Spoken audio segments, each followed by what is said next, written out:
Hey y'all, hey, it's your girl Shanika. I hope y'all are having a blessed, wonderful day. Welcome to my channel. Please like, share, and subscribe if you haven't already done so. Anywho, today, y'all, I got a story for y'all, and it is called Wind Catchers, okay?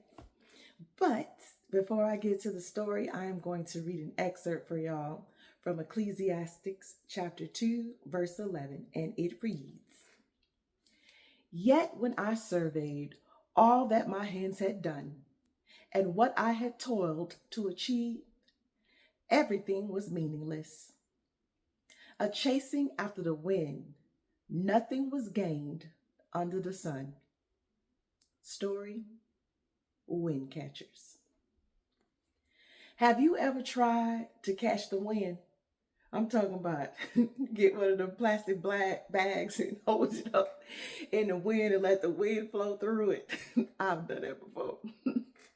Perhaps once you launched a kite on a passing breeze or trimmed your sails to harness the swirling air currents to propel your sailboat forward. But did you honestly catch the wind, or did it catch you? Wind is elusive, it's intangible. Chimes or catchers hanging on your back porch may detect its presence or point out its direction, but they'll never contain it. Solomon discovered that finding pleasure is as elusive as catching the wind.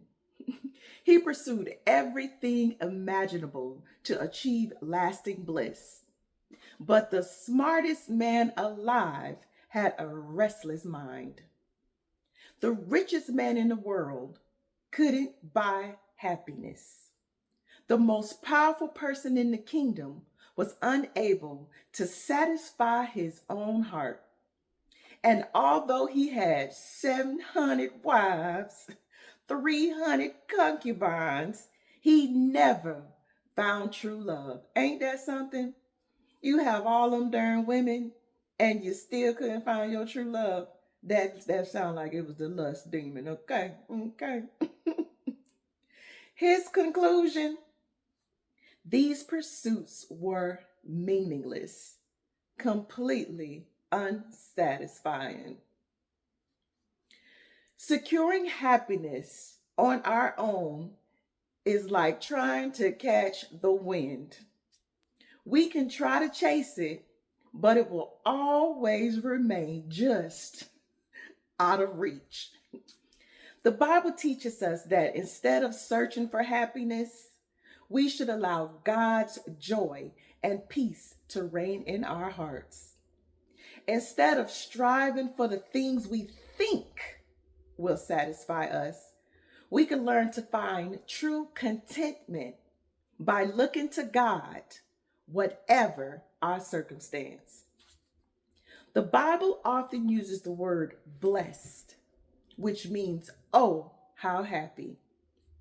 To God, blessed people are happy people, and happy people are blessed. Solomon's father, King David, said, Blessed are those whose sins are forgiven, who trust in the Lord and who draw near to God. And that's from Psalm chapter 32, verse 1, as well as Psalm chapter 40, verse 4, and Psalm chapter 65, verse 4. The true source of pleasure is God. Don't waste your time trying to catch the wind. Instead, find true happiness by laying hold of the wind maker. Okay? Reflection question number 1. In what ways have you chased after something but found it meaningless? Look, y'all, okay. We can sit here and say we want $1 million. We can sit here and say we want a marriage, we want children, we want a house, we want a car, we want the dream job, only to get those things and still be unhappy. We can still find something to complain about, y'all. I'm trying to tell you, we will still be unhappy with those things, okay? But what I'm trying to tell y'all is I've had the majority of those things in the first 40 years of my life. That's how I can tell y'all I could still find something to complain about. But in these 2 years of being born again, waking up, surrendering my life to our Father, when I tell you I have joy and happiness that I've never had in my entire life, I'm talking about peace. What?